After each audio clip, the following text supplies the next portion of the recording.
nyalakan timer juga saya, Bu. Oh ya. Sip. Baik. Terima kasih Bu Kris waktunya. Baik, selamat pagi anak-anak. Assalamualaikum warahmatullahi wabarakatuh. Waalaikumsalam warahmatullahi wabarakatuh. Pagi Pak, Waalaikumsalam. Ya, bagaimana kabarnya? Sehat semua ya? Alhamdulillah. Pak. Baik. Alhamdulillah baik Pak. Sudah sarapan semua ya? Belum, Pak. Aduh. Saya baru setengah, Pak. Oke, nanti kita sarapan pelajaran aja ya Pak Bara. Ya. Pak Kukuh, tolong bisa dipimpin berdoa teman-temannya. Sebelum kita mulai pelajaran di hari ini, kita berdoa menurut agama dan kepercayaannya masing-masing. Berdoa mulai. Berdoa selesai. Baik, terima kasih Kukuh untuk pimpin berdoanya tadi. Hari ini yang tidak berangkat siapa ya? Pak Kukuh, Mas Kukuh, selaku ketua kelas yang belum berangkat siapa ya? Roy Kiyoshi, Pak. Oh iya, Roy ya? Iya, Pak. Nama Rehan, Pak. Oh Rehan. Ya, Rehan dicari pacarnya kemarin ya? Oh iya, makanya nggak berangkat. Oke, sebentar, saya nyalakan materinya dulu ya.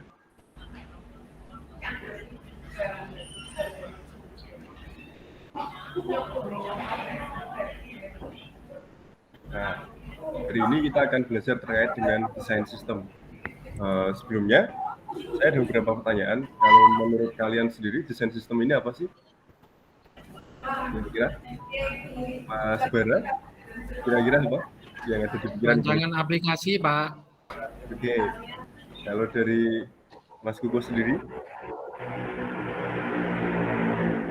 Merancang sistem, Pak. Oke, mari kita cek apa namanya ini pengertiannya. Oke, hari ini kita akan belajar terkait dengan apa itu desain sistem, mengapa desain sistem penting, komponen desain sistem, dan hal yang perlu diperhatikan. Next, kita masuk lagi. Nah, desain sistem bisa kita artikan kumpulan komponen desain yang konsisten dan bisa digunakan berulang oleh berbagai anggota tim produk digital. Jadi bukan hanya sekali, tapi bisa dipakai untuk berkali-kali. Contohnya seperti ini, tipografi, pewarnaan, dan lain sebagainya. Nah, kemudian ada analogi dari desain sistem. Misalkan Anda diundang ke suatu acara, kemudian Anda menjadi pesertanya harus mengisi formulir. Jadi formulirnya nanti diisi rangkap 10 dengan tulisan yang sama. Nah, kira-kira cara yang kalian lakukan cara yang nomor 1 atau nomor 2? Yang pertama, mengambil 10 formulir kosong, lalu mengisi satu persatu. Yang kedua, satu formulir, kemudian ditulis lengkap, dan difotokopi menjadi 10. Nah, kalau menurut kalian, kira-kira yang mana? 2, Pak. Nomor 2. Oke. Langkah kedua ya? Ya. Kedua. Kenapa? Mas Jeffrey, untuk langkah kedua ini, yang diambil.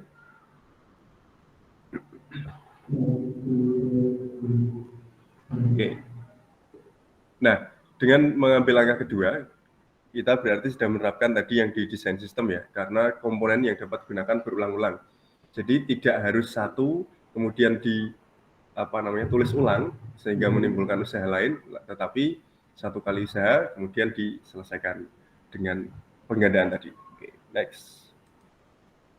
Nah, komponen-komponennya ada salah satunya tempat khusus untuk dokumen, Dropbox, kemudian komponen desain, dan komponen development, pakai tools, dan lain sebagainya. Kemudian, nah, hal-hal yang perlu diperhatikan di poin 1 ada tujuan, kemudian desain, brand identity, dan komponen patterns. Kemudian, saya cek lagi. Oh iya, ini tadi kita belum ada pretest ya. Maaf, saya kelewatan. Coba kita sempatkan dulu untuk pretest. Saya kirim linknya di ini ya, coba dicek di grup WhatsApp. 1 menit untuk menyelesaikan pretest. Maaf sekali ini tadi terlewat ya. Oke. Baik. Sudah dikerjakan ya pretestnya? Sudah. Ya, oke, sudah. Semuanya 10 anak sudah mengerjakan. Ya. Kemudian nilainya bagus semua ya. Oke. Gimana? Sulit pretestnya? Sulit, Pak. Sulit, Pak. Lumayan, Pak. Waduh. Mudah, Pak. Sore dapat 20. Tinggal pilih aja kok. Oke, tinggal memilih saja. Nah, kemudian untuk videonya, video materinya, kalian bisa melakukan scan di sini ya. Bentar.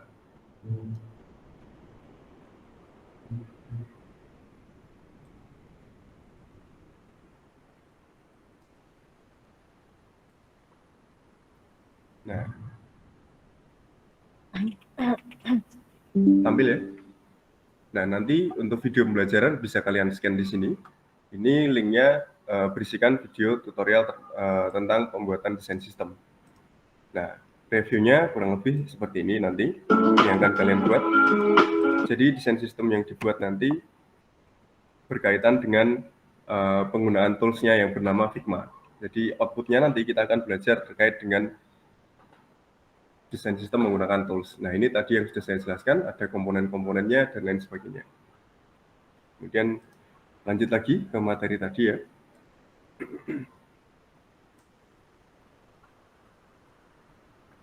Nah, hal-hal yang perlu diperhatikan, yang pertama tujuan nilai yang ingin dicapai. Nah, ini nanti berkaitan dengan user experience, kemudian desain prinsipnya, kemudian brand identity atau identitas brandnya. Contohnya kalau Telkom, brand identity-nya kira-kira apa yang paling kalian ingat dari merek Telkom atau brand Telkom?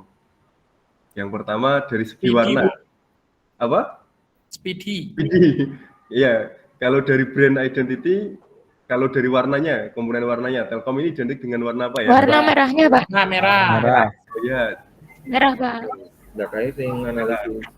kalau jargonnya riset modem ya. Ketika lemot Telkom ini. Oke.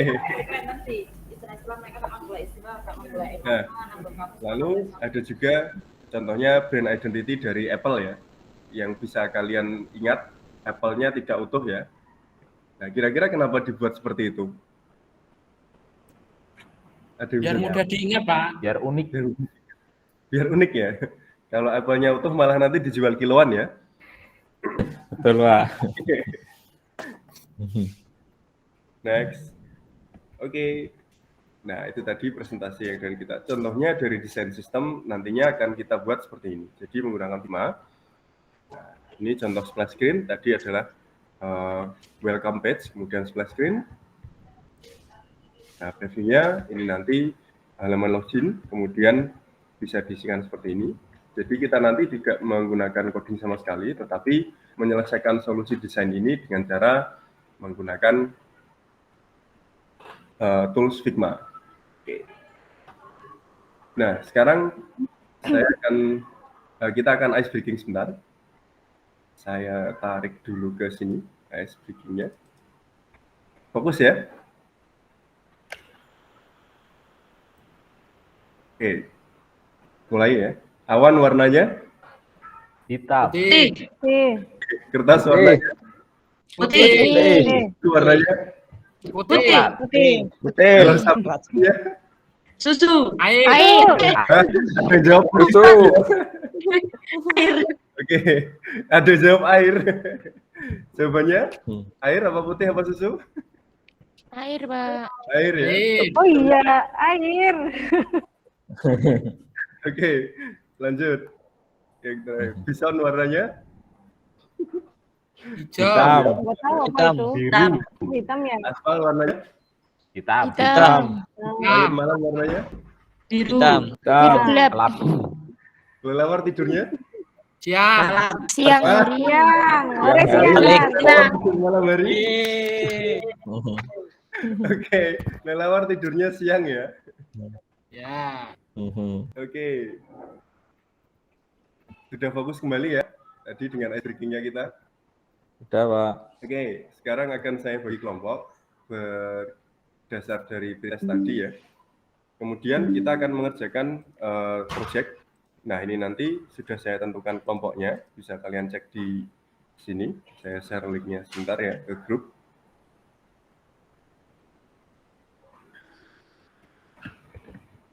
Nah, pakai Google Jamboard. Nanti kelompok 1 ada Mas Jeffrey, Mbak Aulia, Mbak Riris, Mbak Rini, dan Mas Bara. Lalu di kelompok 2 nanti akan ada Mas Kuko, Mas Ade, Mas Ojik, Mbak Siti, dan Mbak Dwi. Oke. Nah, saya contohkan dulu, saya peragakan dulu untuk cara pengisiannya. Nah, yang pertama kita akan menyusun beberapa, maaf gambar saya cukup jelek ya ini ya. Nah, dari halaman login, kemudian kita masuk ke register, misalkan belum punya account. Kemudian dari register kita akan mengarah ke verifikasi dengan one time PIN atau OTP. Kemudian kita jejer juga di sini. Ini yang halaman redirect-nya. Lalu yang terakhir kita beri warning page-nya. Misalkan kode salah atau kode OTP yang dimasukkan masih belum benar. Nah, susunannya nanti seperti ini. Kemudian output-nya kita nanti akan pelajari bentuk yang seperti ini dengan manual design. Nah, ini nanti register, kemudian mengarah ke halaman register, kemudian verifikasi, lalu ke proses.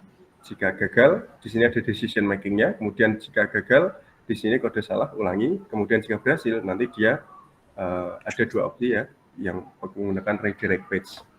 Nah, sampai sini ada gambaran kira-kira untuk mengerjakan project. Ada pertanyaan anak-anak? Ada Pak. Gimana? Sudah ada gambaran ya? Nah, nanti kalian tinggal menyusun gambar-gambar ini nanti sesuai urutan. Kira-kira kita rencanakan dulu untuk proyek ini, waktunya kurang lebih 2 menit cukup ya, untuk drag and drop ya. Iya, Pak. Oke, silakan dikerjakan dulu sambil saya monitor pekerjaan kalian nanti. Ya. Oke, silakan kelompok 1 dan 2. Disusun saja sesuai urutan kira-kira kalau menurut kalian, persepsi kalian, yang mana antara sign in dulu atau sign up dulu, atau halaman profile dulu, atau halaman dashboard, atau welcome page yang terakhir. Silakan ya, berkelompok sesuai ini tadi. Nah, ini kelompok 1 dan 2 udah mulai bekerja. Oke, kalau tidak muat bisa ditaruh bawahnya ya. Bisa juga menggunakan pen tools ini untuk membuat garisnya. Misalkan mau dikasih garis. Oke, kelompok 2 sudah ada progres.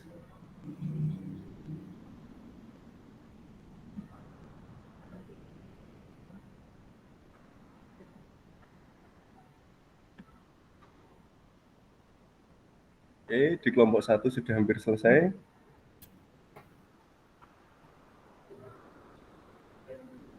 Kelompok 1 sudah selesai, fix. Desainnya seperti ini. Atau mau diubah lagi? Kelompoknya Mas Jeffrey dan Mbak Aulia. Ya, Fix ya? sudah. Saya kunci ya nanti proyeknya. Oke, kriteria ketuntasan proyek untuk di pertemuan kali ini adalah outputnya. Nanti kalian bisa menyusun manual drawing nanti seperti ini. Yang saya buat seperti ini. Nah, contohnya. Tetapi di sini kita akan mewakilkan dengan contoh yang sudah saya gambar kemarin. Nah. Fix, kelompok 1 sudah selesai. Saya kunci proyeknya. Kelompok 2 juga. Dah. Oke. Ya, Pak. Baik. Kira-kira kelompok 1 atau kelompok 2 dulu yang mau presentasi? 2. Oke, kelompok 2. Kira-kira jelaskan kenapa kok alurnya harus sign up-nya atau mendaftarnya ini ada di tengah sini. Nah, kira-kira sudah benar belum perwakilan kelompok 2?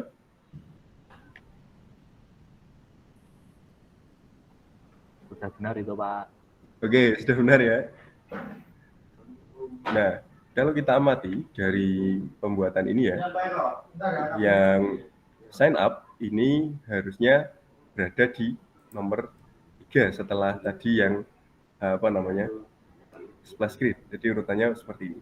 Sign up dulu, setelah punya account baru kita sign in di dashboard lalu ke profile usernya. Oke, kerja yang bagus kelompok 2 sudah hampir benar. Lalu untuk kelompok 1 oke, meleset sedikit di sini ya, halaman masuk, lalu dashboardnya di sini. Oke, jadi Oh iya, Pak, salah Pak tadi. usaha yang bagus kelompok 1 untuk di desain sistem. Nah, jadi seperti inilah yang dinamakan desain sistem. Jadi komponennya lengkap dan dapat digunakan secara berulang seperti itu. Sampai di sini ada pertanyaan? Atau kalau tidak, kita buka ke halaman yang selanjutnya setelah tadi presentasi. Nah, silakan diisi menggunakan sticky note seperti ini ya, untuk halaman refleksinya. What I know, what I wonder, what I learn. Jadi apa yang sudah saya pelajari di ini, kemudian kira-kira nanti bagaimana yang kalian harapkan, lalu apa yang sudah dipelajari di sini. Yuk, waktunya 2 menit cukup ya.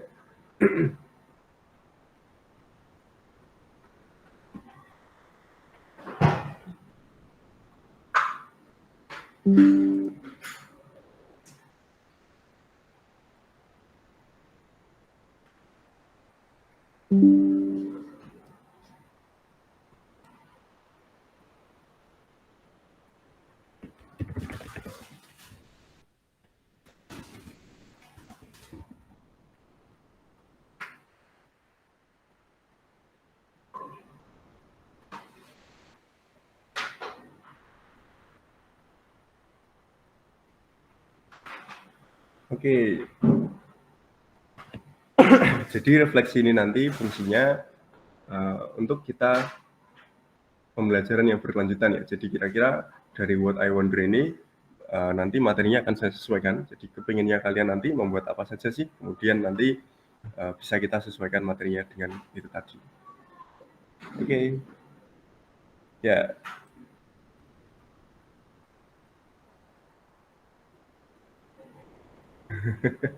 What I wonder ini harapannya kalian ke depannya mau apa setelah dapat materi yang seperti ini, seperti itu.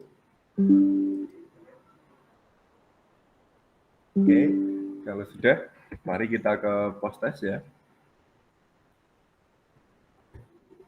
Saya kirim linknya ke grup, coba nanti dicek post testnya. Menggunakan banyak, soalnya hanya 5. Nanti kita akan melihat siapa yang akan masuk ke pembelajaran remedial atau nanti yang masuk ke pembelajaran yang pengayaan. Silakan diisi ya, waktunya 1 menit. Oke. Cukup post testnya, sudah ini. Sudah 10 orang yang kan? Udah Pak, Susah post testnya? lumayan sulit. Oke. Tampilkan hasilnya, Pak. Oke, ada yang dapat 100 ini ternyata Saya ya. itu, Pak. Siapa Keren Pak? ini. Oke, saya lihat coba yang dapat 100 ya.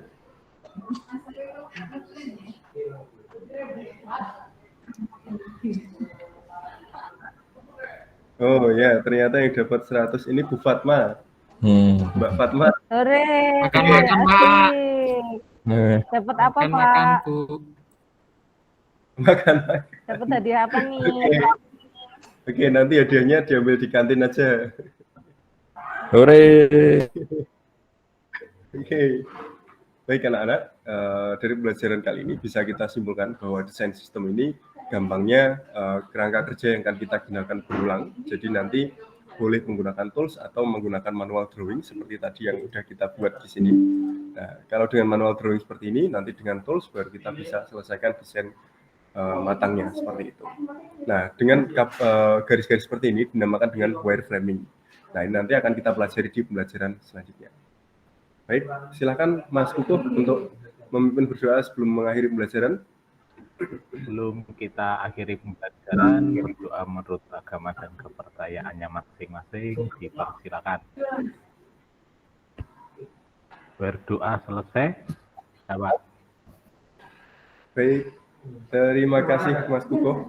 Oke, serangkaian kegiatan pembelajaran tadi sudah kita laksanakan ya, mulai dari pretest, kemudian tadi sudah ada ice breaking dan juga penyampaian materi. Video tadi bisa disimak lagi melalui QR code yang saya bagikan. Kemudian ini nanti pertemuan selanjutnya kita akan pelajari tentang wireframing ini nanti dari desain ini.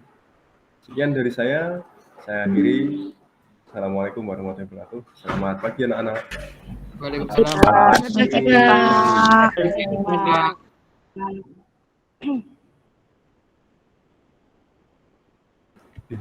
Silakan Bu Fatma. Ya, terima kasih Pak. Wah, waktunya pas banget nih, kurang 30 detik. Jadi untuk manajemen waktunya sangat baik ya, dan rangkaiannya dari awal sampai akhir sudah terlaksana, dan pokoknya udah oke banget lah ya Allah Pak Azam. Saya jadi insecure.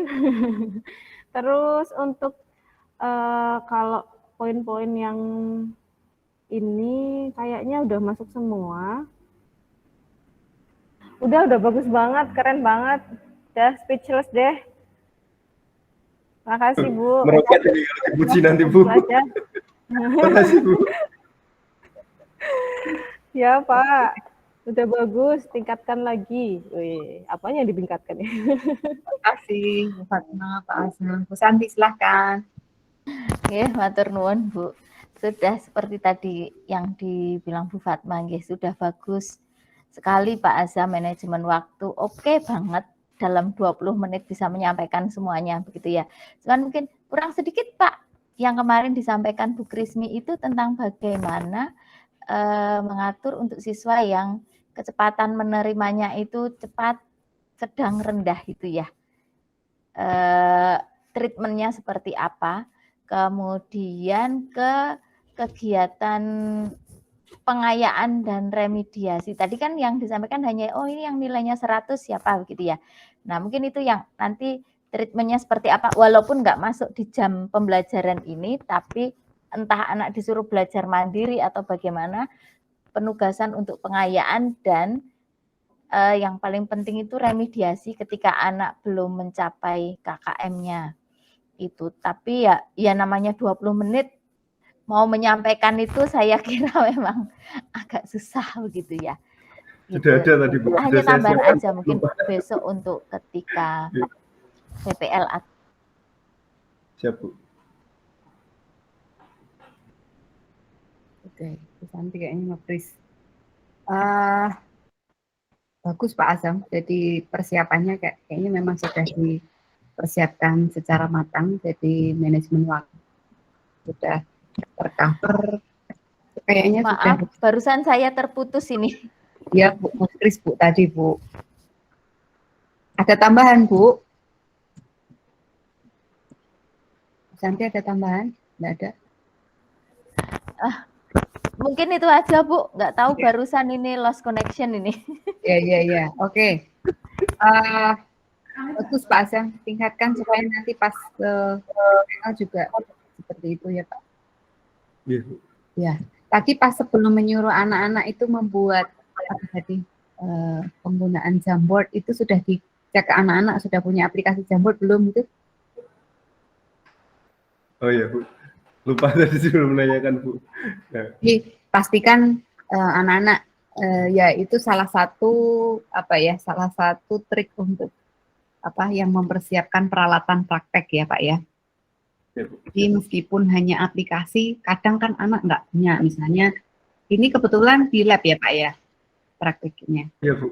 Ya. Kalau nggak lab terus memang Bu. Ya, jadi pastikan di komputer anak-anak misalnya mereka sudah bisa akses Jamboardnya belum, seperti itu. Tapi kalau misalnya memang di lab berarti sebelum mereka menyalakan komputernya diminta untuk dicek semua apakah bisa, apakah ada yang trouble atau enggak. Nah, itu dicek kalau memang di lab. Kalau nggak di lab dipastikan aplikasi yang mau dipakai atau apapun itu mereka ada. Mungkin itu saja Pak.